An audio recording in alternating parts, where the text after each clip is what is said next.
प्रतिष्ठिता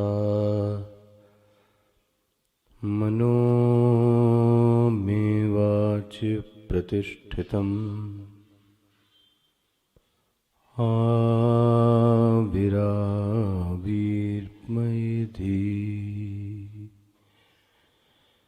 वेदस्य मवाणिस्थः श्रुतं मे मा प्रहासीः अनेनाधीतेन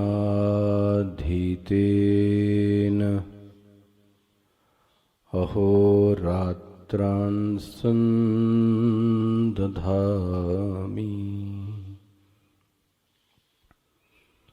ऋतं वदिष्यामि सत्यं वदिष्यामि तन्मामवतु तन्वक्तारमवतु अवतु माम् अवतु वक्तारम् अवतु वक्तारम्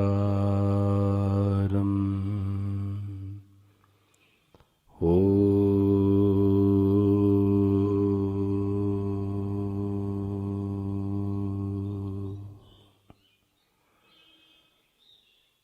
शांति शांति शांति।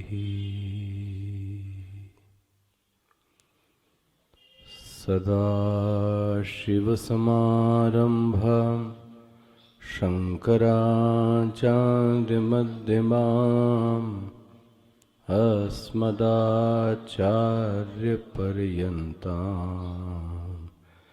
वन्दे गुरुपरम्परां शङ्करं शङ्कराचार्यं केशवं बादरायणं सूत्रभाष्यकृतौ वन्दे भगवन्तौ पुनः पुनः भगवन्तौ पुनः पुनः भगवन्तौ पुनः पुनः।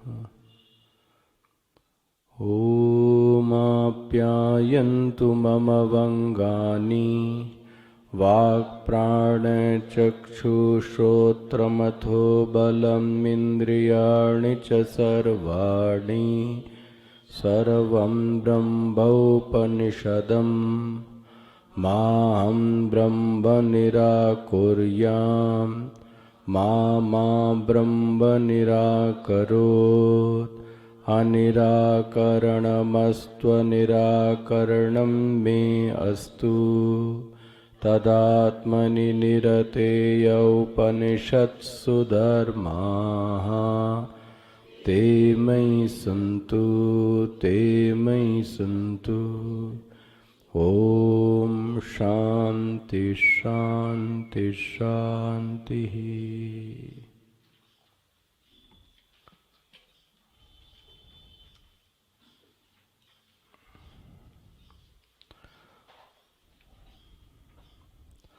अथवाध्यात्मम् यदेतन्गच्छतीव च मनः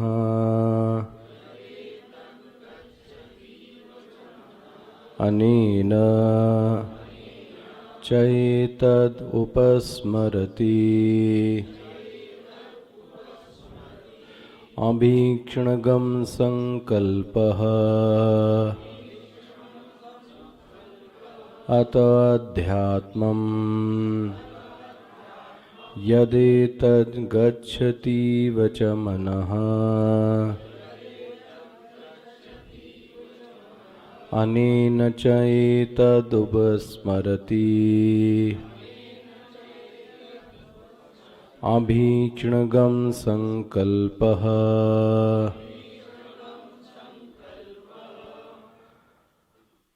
अथ अनंतरम अध्यात्मं प्रत्यक आत्म विषय आदेश उच्यते। यदि तद् गच्छतीव च मनः, एतद् ब्रह्म ढौकत इव विषयी करोति इव यथा अनेन मनसा एतद् ब्रह्म उपस्मरति समीपतः स्मरति।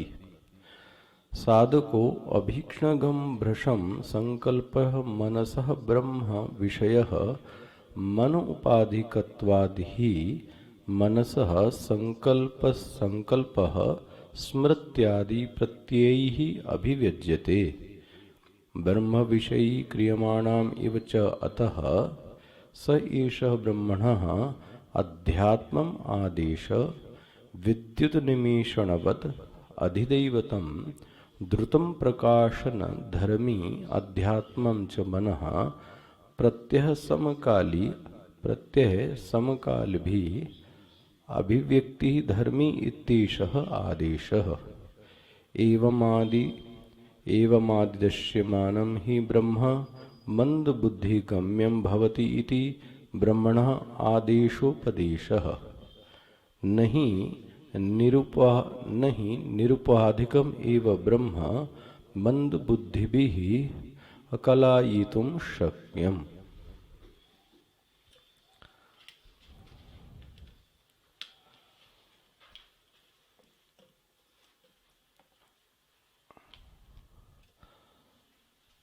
तो इस केनोपनिषद में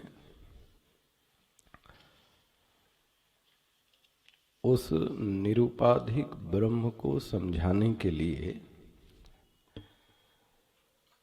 श्रुति ने कुछ विशेष मंत्रों का उच्चारण किया। यदि मन्यसे सुवे देती, यदि तुमने ऐसा कहा कि तुमने जान लिया, दहर में वापि नूनम तुम, तो तुमने नहीं जाना। ऐसे कुछ मंत्रों के उच्चारण को देखकर जो शिष्य था वो भ्रमित हो गया। उसके भ्रम को दूर करने के लिए, या ऐसा कहूं, मंद बुद्धि को ब्रह्म गम्य हो जावे, इसलिए श्रुति माता कृपा करके आख्यायिका का एक रूप देती है। आख्यायिका का आगमन सिर्फ हमारी बुद्धि को बढ़ाना है। ध्यान रखना है, आख्यायिका हमारे लिए एक आलंबन का कार्य करती है। जैसे कि पहले भी ये बात कही गई कि साधन की संज्ञा उसी को दी गई जो लक्ष्य के प्राप्त होने पर छूट जाए। साधन तो वही है। नाव जीवन का लक्ष्य नहीं हो सकती, पाथे मेरे जीवन का लक्ष्य नहीं हो सकता। लक्ष्य तो कुछ और है, लेकिन उस लक्ष्य की प्राप्ति में कुछ संसाधनों की आवश्यकता है। उसको क्या कहा गया? साधन। श्रुति माता उस ज्ञान को गम्य कराने के लिए, क्योंकि मैं बार बार कह रहा हूं, वेदांत के साधकों को ये कहां से मति भ्रम हो जाता है कि भक्ति और उपासना तो मेरे लिए है ही नहीं। उपासना शून्य, भक्तिहीन, रसहीन जिसका चित्त है, मैं आपसे निवेदन करूं, उसको ब्रह्म ज्ञान कभी समझ में नहीं आ सकता। इसलिए वेदांत के साधक का जीवन उपासनाहीन, रसहीन कभी नहीं होना चाहिए। जितने भी बड़े संतों का आप जीवन देखें, उनके जीवन में आपको उपासना जरूर दिखती है। हाँ, ये संभव है कि उपासना के प्रकार अलग हो सकते हैं, उसकी चर्चा मैं अलग से करूंगा, लेकिन कभी न कभी उसने उपासना की है। अच्छा, एक संगत और देखो आप, वेदांत को तकनीकी भाषा में आपने उत्तर मीमांसा का नाम दिया, ठीक है। अब उत्तर मीमांसा को पढ़ने का अधिकारी तो वही है जिसने पूर्व मीमांसा भी क्या किया हो। तो व्हाट अबाउट पूर्व मीमांसा? आपके लिए पूर्व मीमांसा क्या है? तो आप तो सुबह उठ के आए, चले और वेदांत पढ़ लिया, हो गया। जिसके जीवन में पूर्व मीमांसा आई ही नहीं तो वो उत्तर मीमांसा क्या करेगा फिर? बोले पूर्व मीमांसा क्यों करी जाए? वो पूर्व मीमांसा ही अंतःकरण को शुद्ध करने में समर्थ है। तद विज्ञानार्थम स गुरुमेवा विगच्छेत समित पाणी श्रोत्रियम ब्रह्मनिष्ठम। वो गुरु के पास जाने पर गुरु जैसे ही वो जाए और उसको ज्ञान दे दे, ऐसा नहीं होता। पूर्व में भी ऐसा नहीं हुआ है। प्रश्नोपनिषद के तो विद्यार्थी को देखो तो प्रश्न पूछने के बावजूद भी गुरु ने कहा यदि आएगा तो उत्तर देंगे, तुम तो 12-14 साल क्या करो, आश्रम में सेवा करो। हद हो गई भाई।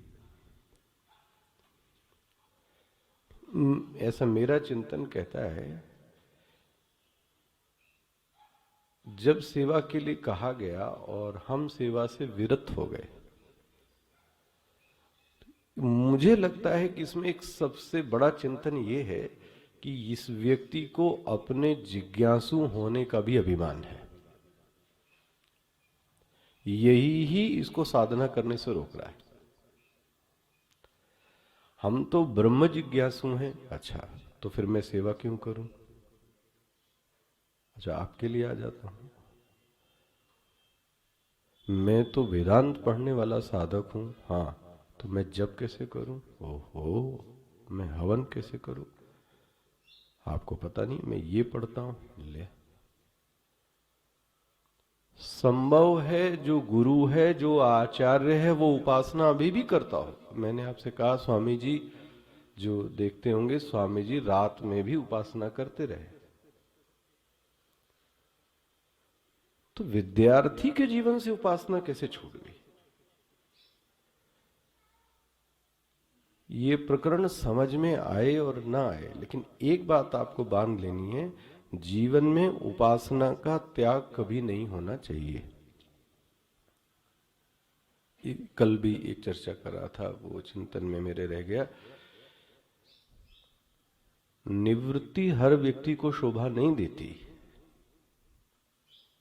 निवृत्ति का अधिकारी वही है जिसने प्रवृत्ति का समुचित रूप से प्रयोग किया।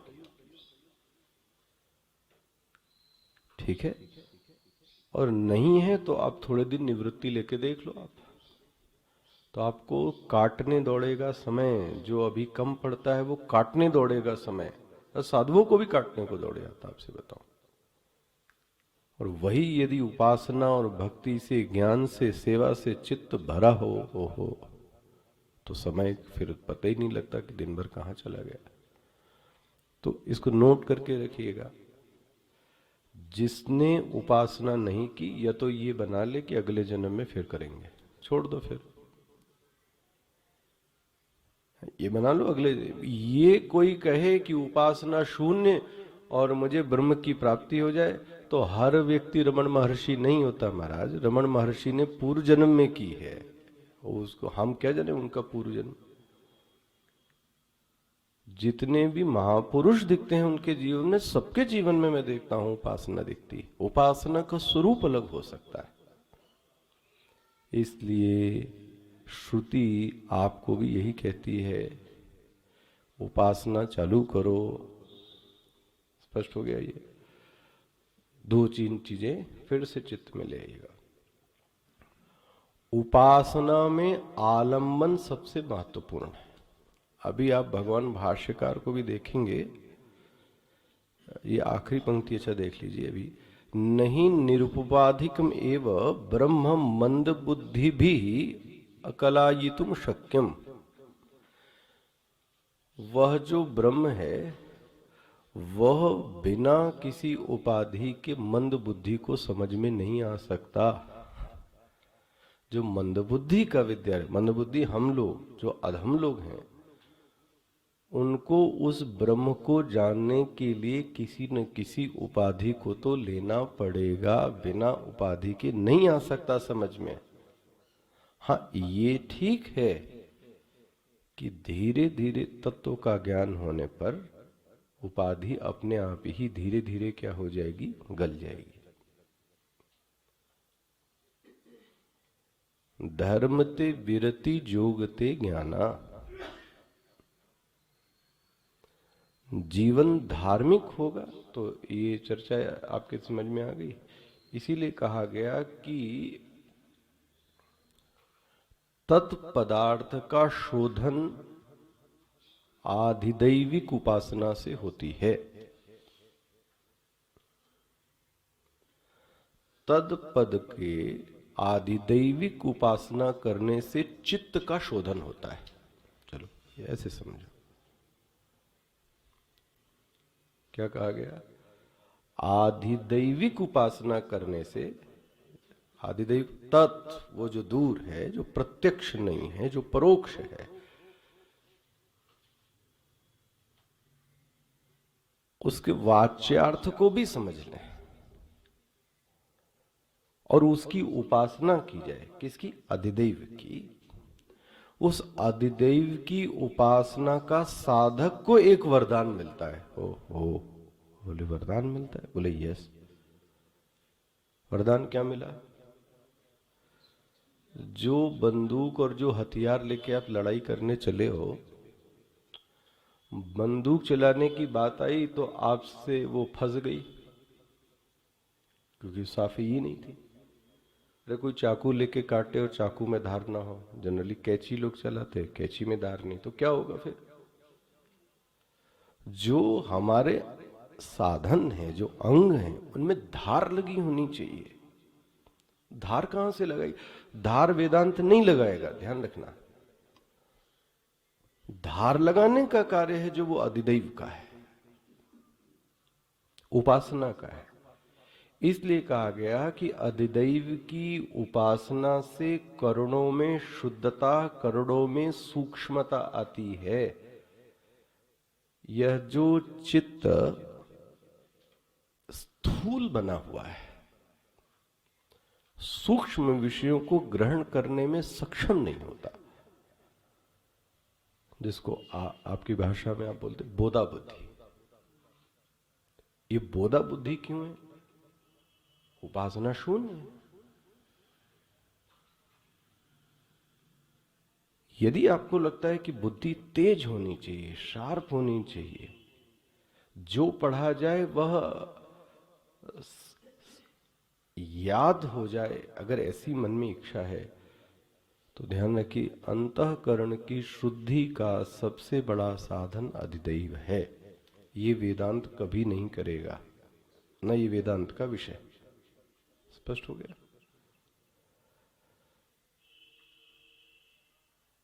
जो त्वम पद है, याद आ गया? वह जो योग शास्त्र है, योग शास्त्र दृष्टा का शोधन करता है।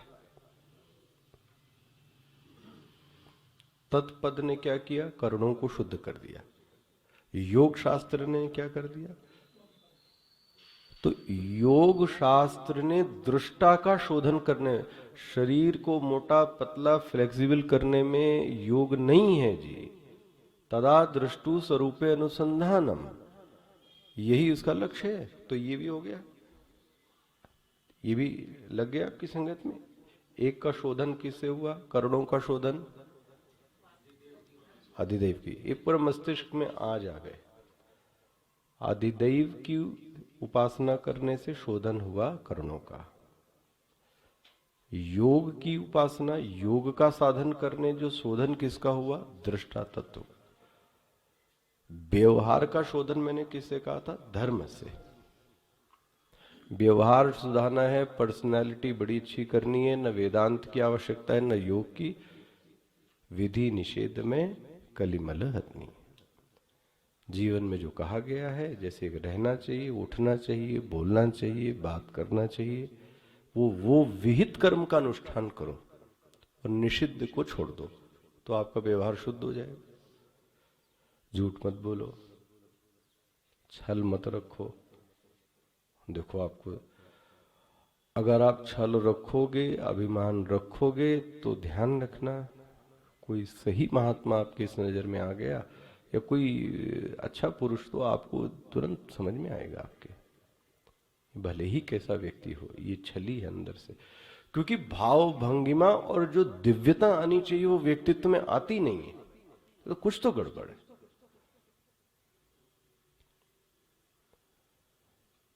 मतलब मैं शरणागति का नाम भी लूं और मैं लाखों करोड़ों रुपए जेब में रख के भी चलूं और मैं बोलूं कि मैं शरणागत हूं, ऐसा नहीं हो सकता। ये छल है। मैंने आपको कभी इस कहानी सुनाई होगी महाराज जी की, कि महाराज जी का जब आप जीवन पढ़े खंडानंद जी का, तो वो जब साधुओं की टोली चलती थी तो आपने पर देखा होगा उन समय उनके जो शिष्य थे वो बिरलास थे, और कोई ऐसा उद्योगपति नहीं था जो उनका शिष्य ना हो। ऐसे होने के बावजूद जो मंडली चलती थी, हाँ जी, साधुओं की, वो बिना पैसे के चलती थी और खूब मस्ती से भोजन होता था, जाते भी थे आते भी थे और फिर वापस आते थे 1-2 महीने के प्रवास के बाद। उस समय एक कोई चीफ जस्टिस थे, उन्होंने उस समय उनसे दीक्षा ली, सन्यास की। वो तो ठीक है, और वो भी मंडली में सब लोग चलने लगे। ये पहली बार जीवन में हुआ कि 2 दिन चलते चलते हो गया और किसी ने भूख प्यास, किसी ने कुछ खाने के लिए दिया नहीं, किसी ने, किसी गृहस्थ ने। महाराज जी को लगा कि कुछ गड़बड़ हो रहा है, विधि निषेध में कुछ न कुछ तो गड़बड़ हुआ है। तो उन्होंने सबसे पूछा कि भाई पैसे वैसे लेके तो नहीं चल रहे हो कुछ अपना? तो जो चीफ जस्टिस थे, अब चीफ जस्टिस तो उसका अभिमान तो रहते ही है उसके, बोले महाराज मैं 10-20 हजार रुपए लेके चल रहा था कि कहीं रास्ते में आवश्यकता पड़ गई। बोले बस बस बस बस, यही है आफत की। क्या करो, पास के मंदिर में जाओ और दान पेटी में डाल के चले आओ। अब आसान है। अच्छा, और बोलते हैं जैसे ही वह 20,000 रुपए डाले और शाम कोई गृहस्थ के यहाँ कोई फंक्शन था और वो बोलता है कि साधु की मंडली दिख गई, तो महाराज आज शाम का भोजन आप लोग सब हमारे घर पे, ये देखो आप, बना ना। बड़ी बिरली चीज है, आपसे बताऊं ये, अगर ये जीवन में आ जाए तो ये फकड़ी और ये निर्भरता, ये है उपासना। मैं कह रहा हूं तो विधि निषेध जो कहा गया है वो करेंगे तो जीवन में फिर दिव्य गुण आएंगे। वेदांत का कार्य जो तत्पद को शोधन किया गया, जो त्वम पद का शोधन किया गया, उसके ऐक्य का काम किसका है? वेदांत का है। इसको खूटा बांध लीजिए। 80 पद की सिद्धि वेदांत करता है। तत् और त्वम पद तो सोधे हुए पदार्थ हैं, वो दूसरे विषय हैं। हुआ ये? इसी तद पद को समझाने के लिए और त्वम पद को समझाने के लिए, देखो इसी से क्रम जोड़ रहा हूं मैं। अधिदैव की उपासना आपको बता दी गई, अब दोबारा उसको मत पूछना, मेरे ख्याल से बहुत बार इसको हम रिपीट कर चुके। अब जो हमारी उपासना का विषय चल रहा था वो क्या था? त्वम पद के। तो श्रुति क्या कहती है? एषवादेशः। मैंने आपसे कहा आदेश का अर्थ है उपमा के जरिए से, उपमान के जरिए से उपमेय को देखना। दिमाग में सदैव फीड हो जाए। आदेश शब्द का अर्थ हो गया उपमान के जरिए से उपमेय को देखना। बोले महाराज ये आदिदैविक में तो आपने बताया, क्या बताया? कि वो बिजली का चमकना और आंखों के पलकों का झपकने से आपने वो ब्रह्म को दिखाया था। हाँ दिखाया था। अध्यात्म में क्या दिखाएंगे? बोलते अध्यात्म में देखो, ये जो मनः गच्छतीव, देखो जी बहुत सावधानी से देखना। मैं फिर से इसलिए आज ये 2 पंक्तियां आपको पढ़ा रहा हूं। कल माता जी का कहना था सर के ऊपर से चला गया कल का विषय, तो फिर से कोशिश करो। अब विषय तो यही रहेगा, ध्यान रखना। आना तो वेदांत पे ही पड़ेगा आपको, कब तक चलोगे ये उपासना पर? गच्छतीव, वो गलत मिसप्रिंट नहीं है, ध्यान रखना। बड़ी की मात्रा लगा दी। गच्छति इव एक अर्थ तो कर सकते हैं मन चलता है, लेकिन इव शब्द से श्रुति और भाष्यकार बताते हैं मानो कि मन चलता है, मन चलता उल्टा नहीं है। ला, क्या संकेत है देखो आप। अब लोग क्या बोलते हैं, हमारा मन वहां चला गया, हमारा मन यहां चला गया, तो क्या कहा जाए। कल भी युवा केंद्र को मैं समझा रहा था, इन लोगों के बड़े अच्छे प्रश्न थे कल मनीषा के। अगर आपको समय है तो देखिएगा। मानसम तो किम, रमन महर्षि से किसी ने प्रश्न पूछा, मानसम तो किम, महाराज मन क्या है? मानसम तो किम, उत्तर देखिए क्या है। मार्गणे, मानसम तो किम मार्गणे कृते, हे साधक तुमको मन क्या है ये जानना है। एक काम करो, एक काम करो, मन का अनुसंधान करो, मार्गण करो, परिमार्गण करो, खोज करो, अनुसंधान करो, मनन करो। अच्छा, तो बोले फिर क्या होगा? बोले फिर क्या होगा? मानसम तु किम मार्गणे कृते नैव मानसम मार्गवार्जवात। बोले महाराज मन नाम की कोई चीज है ही नहीं। ओ दुनिया खड़ी कर रखी इसने। डिप्रेशन, फ्रस्ट्रेशन, प्यार, नफरत, ये दुनिया मन से ही तो परेशान। लेकिन ये सबके लिए नहीं है, ये मैं पहले बता दूं, मंदबुद्धि। क्योंकि वो जो पहले पद की जो साधना की गई है वो हुई नहीं है। वो कौन सी है? मार्गणे कृते। जब अनुसंधान किया ही नहीं है तो फिर निर्णय पे कैसे आ गए आप? 2 और 3 का पहाड़ा पढ़ा नहीं तो आप 5 पे आ गए। प्रकरण ग्रंथ पढ़े नहीं है और ये उपनिषद पढ़ने लगे आप। कहां से आएगा? अब मैं आपको दिखाई रहा हूं, देखो किस प्रकरण ग्रंथ की बात। दृग दृश्य विवेक तो आपको दिखाया, उपदेश सार आपको दिखा ही रहा हूं। मार्गणे कृते नैव मानसम।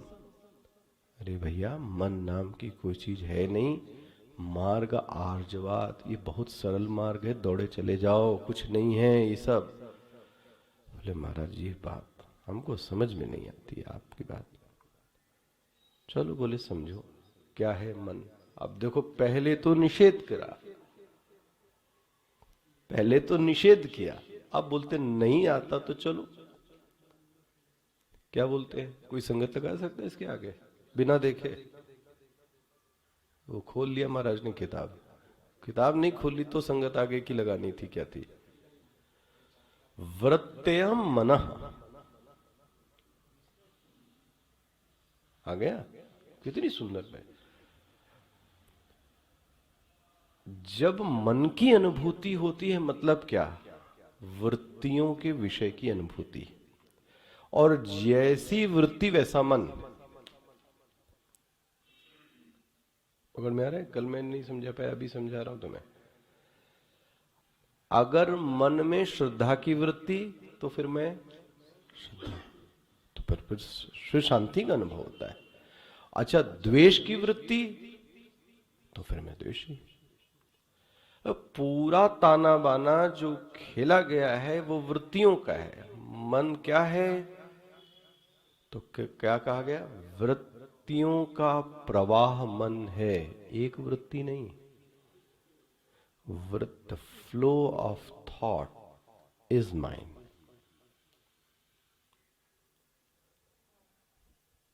रात में मन कहां गया? क्योंकि वृत्ति ही नहीं थी, किसी विषय की वृत्ति तो इसलिए मन का अनुभव भी आपको। तो ये सारा खेल किसका है? तो ऐसा समझ लो कि वृत्तियों के प्रवाह को क्या कहते हैं, लेकिन ध्यान रखना आगे वहां पकड़ना पड़ेगा। ये वृत्ति में क्या क्या है, वही अध्यात्म ब्रह्म है। स्पष्ट होता है? अब वहां मैं नहीं पढ़ाने जा रहा हूं आगे, आप तो इस पे आ जाओ। गच्छति विच मनः, अरे रे रे रे रे साधक, ओ देखो मन भाग रहा है, दौड़ रहा है, इसको पकड़ो। गच्छति विच मनः, भाष्य देखिएगा, एतद ब्रह्म ढौकत, ढौकत मतलब ढोलक नहीं, मैंने कल कहा था, गमनार्थक धातु है ना, मतलब चलना, गमन करने, जैसे इणगतो कहा था, ऐसे ही चलने के लिए। स्पष्ट हो गया? एतत् ब्रह्म ढौकत इव विषयी करोति। देखो जी, ये जो मन भगा चला जा रहा है, भगा चला जा रहा है, ये क्या कर रहा है महाराज? बोले ये विषयी करोति, ये मन क्या करता है? विषयों को पकड़ता है। अच्छा, विषय कौन है? ब्रह्म भी विषय हो गया, यहां पर बन गया, ब्रह्म भी विषय है और जगत भी विषय है। ये ब्रह्माकार वृत्ति भी तो यही है। ये सिर्फ मन क्या कर रहा है? पकड़ रहा है। किसको पकड़ रहा है? विषय को। विषय कौन हो सकते हैं? इदम और अहम। ढौकत इव विषयी करोति यथा अनेन मनसा, इसी मन के जरिए से, अनेन मनसा कौन सा मन? ये दौड़ता हुआ मन, ये चलता हुआ मन, ये क्रियमाण मन, सोया हुआ मन नहीं, ये याद रख लेना। सुषुप्ति में गया हुआ मन की बात नहीं कह रहे हैं। ये जो मन गमन, ये इस शब्द से देखना, यथा अनेन, अनेन मतलब इसके जरिए। किसके जरिए? इस मन के जरिए। कौन सा मन? ये चलता फिरता जो मन था। गच्छतीव च मनः, ये क्या करता है? ब्रह्मोपस्मरति। तुम मन को पकड़ लोगे तो तुम ब्रह्म तक पहुंच जाओगे। अरे बोले क्या बात कह रहे हैं? यही है, देखना, उपमान के जरिए से उपमेय। मन को पकड़ोगे तो ब्रह्म को पकड़ लोगे। बोले ऐसा संभव है? बोले हाँ। जब तुम मन को पकड़ोगे तो अब ध्यान से देखना, जब वृत्ति को ये व्याप्त, मन किसी विषय को क्या करता है? व्याप्त करता है, ठीक है। लेकिन उसी के साथ साथ ये जब विषय को व्याप्त करता है तो उसी वृत्ति में विषय का प्रकाशक भी मौजूद है। किसके साथ साथ? विषय के साथ साथ। तुम्हारा ध्यान विषय पर गया, प्रकाशक पर नहीं गया, इसीलिए तुम वंचित रह गए। ये जब तुम मन को देखो, चलते हुए मन को देखो, तो उस मन में, चलते हुए मन में विषय को मत देखना। यही हमारी गलती है, यहीं पे हम लोग ध्यान में फिसल जाते हैं। भाई एक साधना ऐसी होती है, कल रात में भी मैं सुन रहा था, एक कोई मानते हैं राधे राधे बाबा, कल मैं उनको सुन रहा था रात में, त्रिपुर सुंदरी की उपासना वो क्यों करते थे, तो वो कुछ साधकों को उपदेश दे रहे थे। मैं तो सुनना था 11:30-12 बजे सुना। तो वो भी इस बात से सहमत नहीं थे कि मन को निरुद्ध किया जाए। हालांकि जो योग का विषय है वो कैसा है? चित्तवृत्ति निरोध। वो बोले महाराज निरुद्ध मन किसी काम का नहीं है। मैं आपसे यहां ये नहीं कह रहा हूं कि मन में ब्रह्म की वृत्ति लाओ, ये भी नहीं कह रहा हूं। एक है ब्रह्माकार वृत्ति का निर्माण करना, मैं ये यहां नहीं कह रहा हूं। विषय की भी जो वृत्ति चल रही है, उस विषय की वृत्ति चलती हुई विषय की वृत्ति में अपना ध्यान विषय से शिफ्ट करके वो प्रकाशक पर लेके जाओ। वो वही है। और वही है क्या मतलब? समीपतः भाष्यकार क्या बोलते हैं? अब क्या कहें, मतलब इससे इससे समीप और क्या हो सकता है? देखो, वृत्ति से वृत्ति के दृष्टा की दूरी कितनी?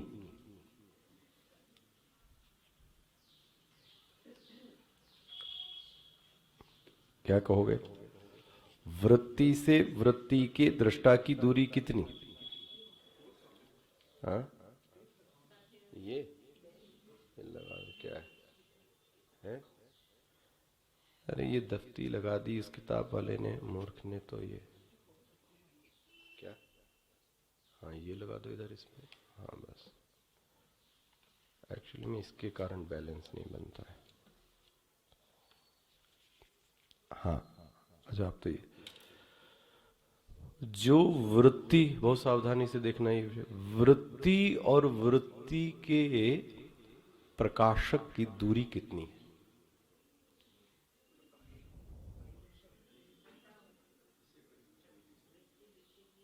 समुझत कहब, समझना आसान है। हाँ हाँ, न कहत बखान। अब ये बताया नहीं जा सकता कितना पास में, क्या कहें। अरे बोले भाष्यकार कहते चलो सुन, वहीं है, बहुत नजदीक में है, इसलिए भाष्यकार ने एक शब्द लिख दिया, समीपतः।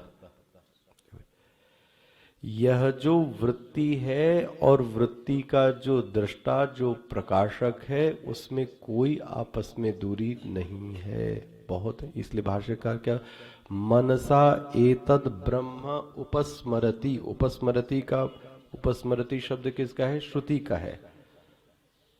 उपस्मरति शब्द श्रुति का है। भाष्यकार ने उसका अर्थ क्या कर दिया? स्मरति। हो गया? तो ये देखना, वृत्ति बदलने की आवश्यकता नहीं है, पहली बात। वृत्ति ब्रह्म विषय करनी है, ये भी नहीं कहा गया। कहा क्या गया? वृत्ति जो चलती हुई वृत्ति है, उसमें प्रकाशक की ओर ध्यान लेकर जाओ। स्पष्ट हो रहा है आपको ये चीजें? इसको कल भी खोल के मैंने आपसे कहा कि जब वृत्ति होती है तो उसके दो हिस्से हैं। एक हिस्सा है इदम। इदम मतलब विषय।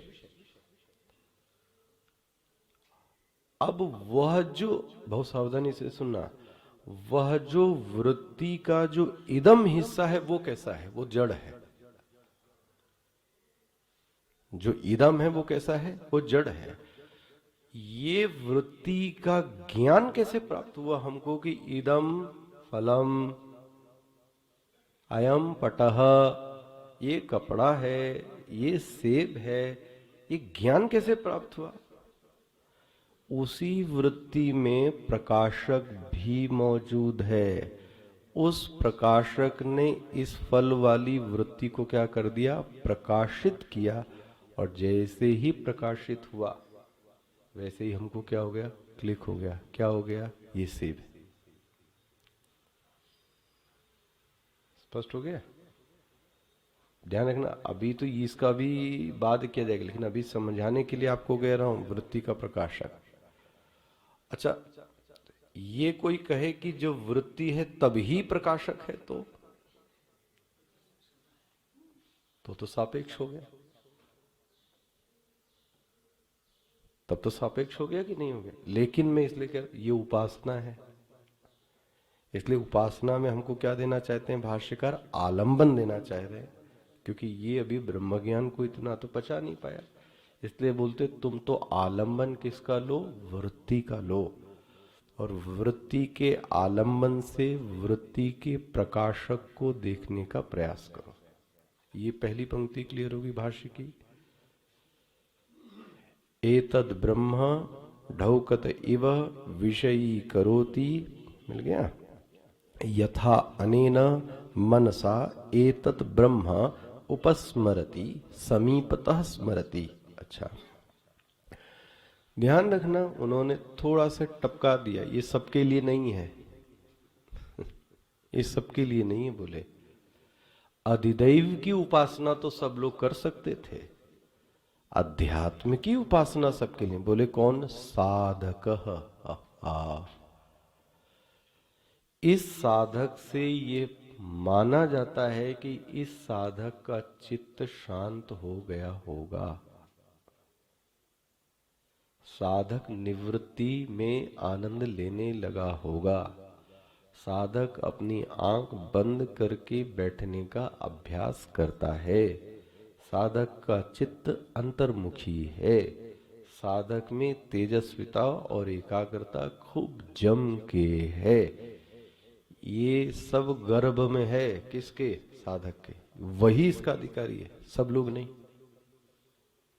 मिल गया? इसलिए भाष्यकार ने आगे लिख दिया साधक। जब बोले और सुन लो, अभीक्षणगम भ्रशम संकल्प। बोले दूसरे जरिए से देखो। क्या देखो? इसमें कितने सारे संकल्प, भ्रशम संकल्प मनसः, कितने सारे संकल्प आते रहते हैं। अच्छा अब देखो, जब मन बार बार संकल्प करता है, मिल गया, यहां तक कि उस संकल्प में ब्रह्म को भी विषय बना देता है। मैं ब्रह्म को जानता हूं, तो ब्रह्म को क्या बना दिया? ले, बन गया। ये तो ब्रह्म को भी विषय बना देता है जो मन। तो यहां पर जो ब्रह्म भी है, अब ध्यान रखना, अध्यात्म ब्रह्म, अध्यात्म ब्रह्म मनोपाधिक है। स्पष्ट होता है? अध्यात्म ब्रह्म जैसे कि अधिदैव ब्रह्म,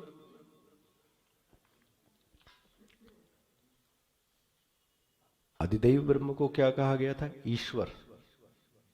याद आ गया? अधिदैव में उसको क्या कहा गया? ईश्वर। यहां पे इसको क्या कहा जा रहा है? दृष्टा, प्रकाशक। किसकी तुलना से? मन से। इसी मन में वो देखने को मिल जाएगा। तो क्या बोलते हैं? यह ब्रह्म भी मनोपाधिक है अध्यात्म में। देखो अब उपमान और उपमेय देखते चले जाना। मन का चलना उपमान हो गया। विषयांत की ओर लेके जा रहे हैं। मन का चलना उपमान हो गया, और वह जो अध्यात्म ब्रह्म है, वह जो प्रकाशक है, वो कौन हो गया? उपमेय।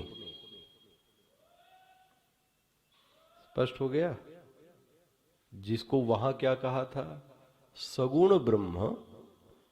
सगुण ब्रह्म को किससे जाना? बिजली के चमकने से और आंख की पुतलियों से। किसको जाना? सगुण ब्रह्म को। यहां किसको जाना?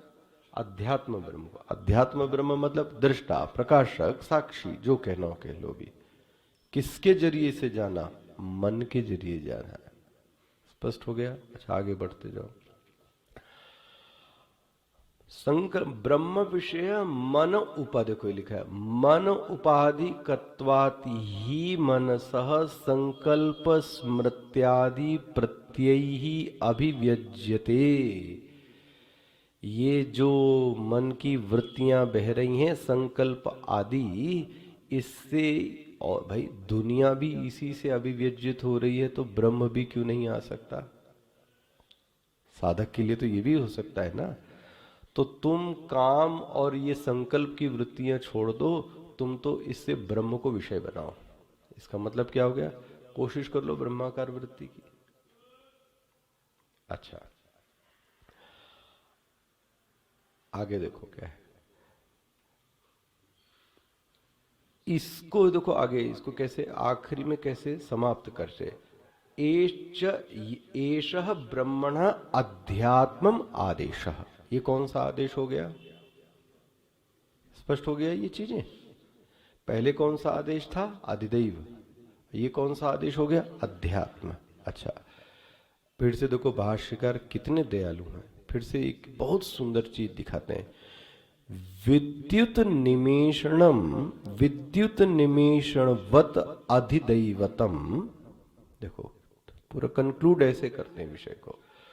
विद्युत मिल गया, एक तो विद्युत निमेषणम, अधिदैवतम द्रुतम प्रकाशन धर्मी अध्यात्मम। जैसे कि अधिदैव में, भाई मैंने आपको पढ़ाया था, ये दोनों की तुलना तभी की जा सकती है जब उसमें सादृश्यता का धर्म होवे। तुलना कब की जाती है? सादृश्यता होनी चाहिए, बिना सादृश्यता के आप नहीं कर सकते। तो क्या सादृश्यता थी? देखो कितने एक लाइन में बोलते हैं, विद्युत निमेषण। तो विद्युत से ले लिया द्रुतम। जैसे बिजली क्या होती, सहसा चमकती है एकदम से, द्रुतम। इसी तरीके से वो जो यक्ष था, याद आ गया इकाई का में, वो कैसे आया था? द्रुतम, सहसा आया और वहां से क्या हो गया? चला गया। तो विद्युत के उदाहरण से क्या ले लिया? द्रुतम। अच्छा, दूसरे से क्या ले लिया? आंखों के पलकों के झपकने से क्या लिखा? प्रकाशन धर्म्यम, प्रकाशन धर्मी। जैसे कि आंखों के बंद होने पर सब कुछ चीजें यहीं पर मौजूद हैं, लेकिन प्रकाशक नहीं है। जैसे ही आपने आंख खोली, पलकें खोली, तो जो चीज पहले से थी वह सब की सब चीजें क्या हो गई? दिख गई। तो पलकों की झपकने का साधर्म क्या लिया? प्रकाशन। बिजली से क्या लिया? द्रुतम। दो हो गए, स्पष्ट हो गए ये।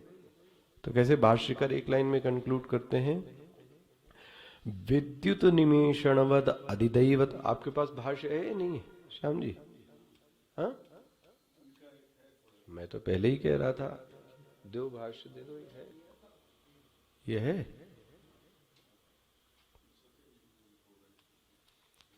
ये हिंदी से तो काम चलेगा ही नहीं, शब्द तो देखो आप इसके पे। और ये ऐसे चालाक होते ट्रांसलेशन करने, जहां फंसते हैं उसको वही का वही ट्रांसलेशन कर देते हैं। अब जैसे ढौकत बोलेंगे तो वो भी ढौकत ही लिख देंगे, जहां चाहिए वहां नहीं लिखेंगे वो। अच्छा खैर, आगे चल। विद्युत निमेषणवत अधिदैवतम द्रुतम प्रकाशन धर्मी अध्यात्मम च मनः। ये बहुत इंपॉर्टेंट लाइन है। प्रत्यय समकाल अभिव्यक्ति धर्मी इति आदेशः। समकाल शब्द देखना, समकाल शब्द ही देखना, ये बहुत इंपॉर्टेंट शब्द है। जैसे वृत्ति का, जैसे हम आंख से देखते हैं, तो विषय का ज्ञान और आंख दोनों कैसे हैं? समकाल में। आंख से देखना, तो देखना और आंख कैसी हुई? स्पष्ट आ रहा है क्या कहा जा रहा है? वह जो दृश्य है और वह जो दृष्टा है वो समकाल होते हैं। ये नहीं हो सकता दृश्य बाद में हो या पहले हो और दृष्टा क्या आ जाए, ना ना। जैसे ही दृश्य है, जैसे ही वृत्ति है, तो वृत्ति में वृत्ति का दृष्टा भी मौजूद होगा। अगर वह दृष्टा मौजूद न होवे तो वृत्ति का ज्ञान हो ही नहीं सकता। इसका मतलब वह जो, जैसे अभी मैं आपको देख रहा हूं, तो जो नेत्र है और नेत्र द्वारा देखा गया जो दृश्य विषय है, वो दोनों कैसे हैं? समकाल। ऐसे ही तद्वत यहां पर ये जो मन है और मन का जो प्रकाशक, हाँ, जो वो अध्यात्म ब्रह्म है, वो दोनों कैसे हैं? अब तुम्हारी गड़बड़ी ये होती है कि तुम तो किसी और में खो जाते हो, प्रकाशक की ओर ध्यान, यही तुम्हारी गड़बड़ी। वो समकाल में है, उसी समय है, लेकिन तुम्हारी दृष्टि नहीं जाती। अगर तुम अध्यात्म ब्रह्म की उपासना करना चाहते हो तो एक काम करो, जब भी ये मन को देखो तो मन के समकाल में मन के प्रकाशक तत्व को भी देखो और तुम अध्यात्म ब्रह्म की उपासना कर लोगे। स्पष्ट हो गया ये मेरे ख्याल से विषय। उस दृष्टा का अनुसंधान करो, उस प्रकाशक की ओर देखो, कौन है इसको देखने वाला, क्योंकि यह जो नेत्र का विषय है यह तो जड़ है, ये बताने वाला कौन है? जो बताने वाला होगा वो चेतन ही होगा। स्पष्ट हो गया? अच्छा आगे देखो, प्रकाशन धर्म जब प्रत्यय समकाल अभिव्यक्ति धर्मी इति आदेशः। स्पष्ट हो गया? तो जैसे लीला के लिए भी स्मारक होना चाहिए ना, जैसे लीला के लिए भी स्मारक होना चाहिए, यक्ष की घटना बताई थी तभी आपने उसको देखा, इसी तरीके से यहाँ पे भी स्मारक कौन बन गया? मन का चलना। मन के चलने से उसको पकड़ो। चलेगा कौन? मन। पकड़ना किसको है? उसको। उसको मतलब प्रकाशक को। तो कोई तो स्मारक चाहिए। अच्छा स्पष्ट हो गया? इससे सिर्फ हमारा ध्यान दृष्टा पर जाने की कोशिश होनी चाहिए। इसलिए शांति से बैठकर जब जप करें तो थोड़ी देर ध्यान भी कर लें, 5 मिनट जप कम करके, और मन की वृत्तियों की, चलती हुई मन की वृत्तियों को देखने की कोशिश कीजिए। और होएगा ये कि हो सकता है वृत्तियों के साथ आप बह जाएं, तो समय पूरा हो गया, तो उठना पड़ेगा, कोई बुलाएगा, कोई काम होगा। बस वहीं पे फिसलना है कि बार बार अपने मन को क्या करना है? लेके आना है, लेके आना। एक दिन आएगा, एक दिन आएगा, और आएगा, ध्यान रखना, तो फिर भाग जाएगा। क्यों होकर ये ऐसी हरकतें क्यों कर रहा है? क्योंकि इतने सालों से, इतने पूर्व जन्मों से तो भाग ही रहा है। शोभाव मर्तस्य यदंत कैत सर्वेन्द्रियाणाम जरयन्ति तेजः, ये स्वभाव है। ये जब बहिर्मुखी है उसके जीवन की इंद्रियों का तेज चला जाता है। ये स्वभाव से ही ऐसे ही है, कोई बड़ी बात नहीं है। इसलिए ये अभ्यास करने क्या, कोई सोचे कि एक बार पकड़ लिया ना तो ये पकड़ने वाला नहीं है। जैसे आपने कभी मछली पकड़ी है? आप बोलेंगे आपने कैसे मैंने अब पाला था इसमें, और अब बंद कर दिया क्योंकि वो मर जाती ठंड के कारण, और फिर जब मर जाती तो फिर वो तैरती तो बड़ा दुख लगता है कि ये मर गई, इससे अच्छा पालो ही नहीं, खत्म करो, देखना ही नहीं इसे। तो उसको आप पकड़ो तो आपको लगता है हाथ में पकड़ में आई, और आके फिर से क्या हो गई? ऐसी दृष्टा है। ये लगता है कि पकड़ में आया और हाथ से,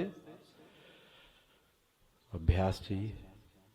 इसको इसको कौन सी उपासना बोल रहे हैं? अध्यात्म। अच्छा आखिरी लाइन देखें, एवं, देखो, एवं आदि श्यमानम ही ब्रह्म मंद बुद्धि गम्यम भवति। ऐसा जब करेंगे तो जो मंद बुद्धि साधक है उसको क्या हो जाएगा? ज्ञान हो जाएगा। अब कोई बोले इसके बावजूद भी समझ में ना आया तो अब क्या कहें? फिर तो अब मंद बुद्धि से नीचे और क्या शब्द कहें? फिर तो हमारे स्वामी जी बोले मर जाओ, और क्या है इसके बाद, क्या बचा? और अब इससे ज्यादा और क्या बताया जा सकता है?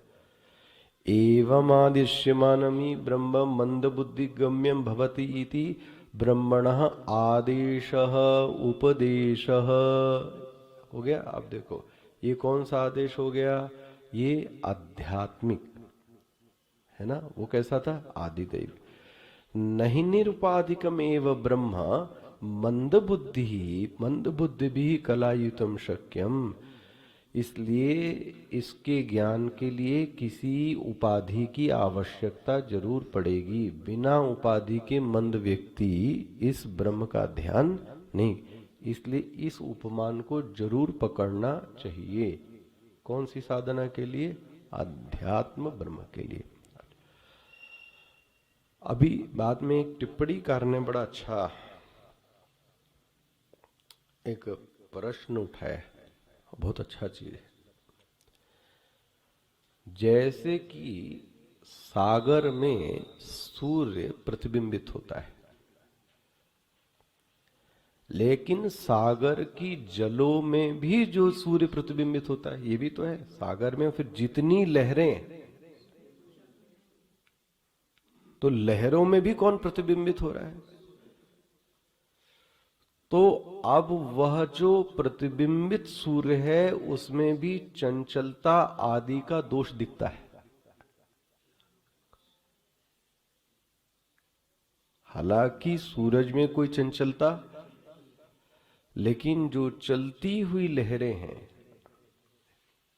आया, चलती हुई लहरों के कारण जो प्रतिबिंबन पड़ रहा है। अब ये दर्शन की दृष्टि से बहुत अलग अलग चीजें हैं, ध्यान रखना। जो इस उपाधि को ही सत्य मानेगा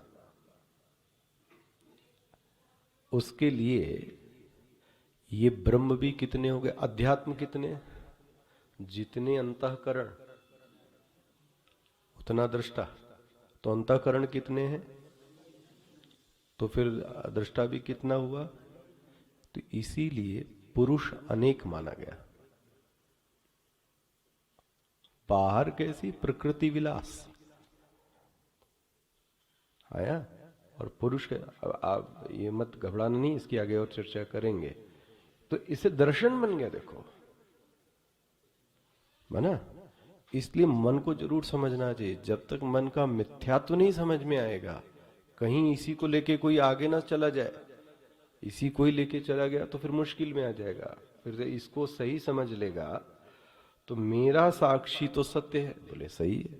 अच्छा आपका साक्षी, तो आपका भी तो सत्य हुआ। तो फिर कितने साक्षी हो गए? तो मतलब पुरुष अनेक हुए, इसी को पुरुष कह रहे हैं। इसलिए सावधानी से जितना कहा जाए उतना ही उस अंश में उतना ही लेना है। स्पष्ट हो गया? अभी टिप्पणी में आएगा। तो कुछ हिस्सों में ये अध्यात्म ब्रह्म की उपासना तो हुई। अब आगे देखते हैं कौन सा अध्याय भाई? हाँ, 9वां अध्याय।